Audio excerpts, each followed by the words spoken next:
কবরের বিষয় শুনে সবচেয়ে বেশি কান্নাকাটি করতেন একজন সাহাবী, তার নাম উসমান আল গনি রাদিয়াল্লাহু আনহু। অন্য কোনো বিষয় শুনে তিনি এত কান্নাকাটি করতেন না। এটাই হবে আমাদের জান্নাতের টুকরা অথবা জাহান্নামের গর্ত। আল্লাহ পাক সবার কবরকে জান্নাতুল ফিরদৌস বানায় দেখ। সূরা মুলক রাতের বেলা যারা তেলাওয়াত করবে ইনশাআল্লাহ তাআলা আল্লাহ পাক তাকে কবরের শাস্তি থেকে বাঁচাবে ইনশাআল্লাহ আযজা ওয়া জাল। সূরা ইয়াসিন আপনার কোরআনের মগজ, প্রাণ, হার্ট, এটা যখন পড়বেন আপনি বুঝতে পারবেন কেন এটাকে হার্ট বলা হয়েছে। সূরা বাকারা যে ঘরে পড়া হবে সেই ঘর থেকে শয়তান পালিয়ে চলে যাবে। আমরা তো বাড়ি করলে হুজুর ডেকে আনি, তাই না? ঝাড়ফুঁক করাই, বাড়ি বন্ধ করি, তাবিজ করি, কত কি করি না? মাশাআল্লাহ, আসল কাজ করি না। একটা জায়গায় উঠেছেন, বাসায় উঠেছেন, নতুন বাসা, সূরা বাকারা তেলাওয়াত করেন। ব্যবসা স্টার্ট করেছেন, ওখানে সূরা বাকারা প্লে করেন বা তেলাওয়াত করেন।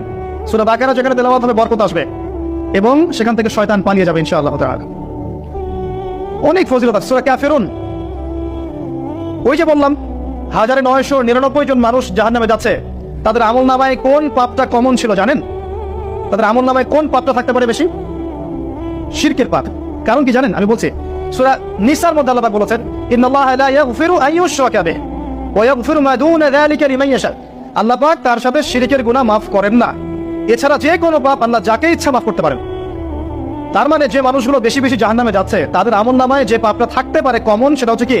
শিরক। অন্য পাপ হলে হয়তো আল্লাহ পাক মাফ করে দিতেন, সিম্পল। এই শিরক থেকে আল্লাহ পাক আপনাকে বাঁচাবেন একটা আমলের মাধ্যমে। বলে দেব সূরাতুল কাফিরুন। প্রত্যেক রাতে আল্লাহ পাক যে কথাগুলো আমি বলছি, প্রথমে আমাকে আমল করার তৌফিক দান করুন, আমিন, এবং আপনাদের সবাইকে তৌফিক দান করুন, আমিন। সূরা কাফিরুন রাতের বেলা তেলাওয়াত করলে আল্লাহ পাক আপনাকে শিরক থেকে বাঁচিয়ে রাখবেন সব। এছাড়াও আরো 3টা ছোট ছোট সূরা আছে, সূরা ফালাক, সূরা নাস, ইখলাস। সকাল সন্ধ্যায় 3 বার করে, ফজরের পর 3 বার, মাগরিবের পর 3 বার। এটা বিকেলেও করা যায়, আসরের পরে করা যায়। আর ঘুমানোর সময় 3 করে হাত দুটো একত্রিত করে ফু দিয়ে সারা গায়ে মাসাজ করে ঘুমাতে হয়। এটা করলে দৃশ্য অদৃশ্যের ক্ষতিগুলো আপনাকে স্পর্শ করবেন ইনশাআল্লাহ। মানুষ ঘুমালে শয়তান ধারে 3টা গিট দেয়, মনে আছে হাদিসটা? মনে আছে? গিট দেয় এবং বলে তুমি ঘুমাও, তোমার সামনে লম্বা রাত। আবার গিট দেয়, তুমি ঘুমাও, তোমার সামনে লম্বা রাত। আবার গিট দিয়ে বলে তুমি ঘুমাও, তোমার সামনে লম্বা রাত।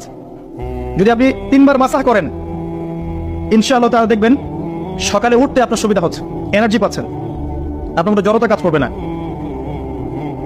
আরেকটা